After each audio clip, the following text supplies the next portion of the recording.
block 10, strength practice 3, last day of the block. We're going to open up with the kettlebell deadlift. 2 kettlebells or 1, depending on how we're progressing week to week. It's going to be 5 sets of 5 with a 4 count down and 2 count pause actually in the top position. So we'll stand up, 1, 2, down 4, 3, 2, 1, pull back up fast. Hopefully, as we're transitioning down to the ground, we're maintaining a steady, a neutral spine, loading up that posterior chain to try to balance out what we're doing on practice 1 with that big lower body push in the kettlebell front squat.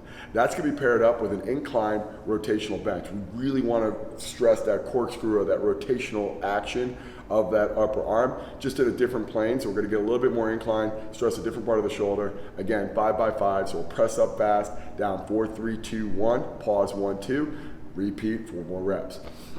In terms of the B series, we're going to challenge that position a little bit more in terms of that row variation. So on practice 1, we did a dumbbell 1-arm row, which we put our hand on the bench. Practice 2, we did a rotational row. In this one, we're going to go a dead stop, which automatically puts us closer to the ground. So it makes us get a better or more challenging end range. So I'm going to be starting on the ground. So kettlebell starts from a dead stop. Every time we hear that word dead, it means it's starting from the ground.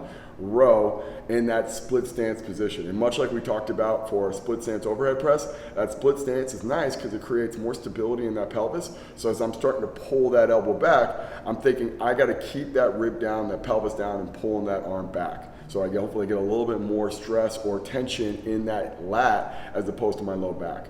That's going to be a 4-2 exo tempo for 5 reps. So pull fast, hold 1, 2, down 4, 3, 2, 1 for 5 reps. And then we're going to finish that off with a lateral step up. So in this case, we've done step ups facing straight ahead. Now we're going to be kind of oriented to the side or parallel to that DC block setup.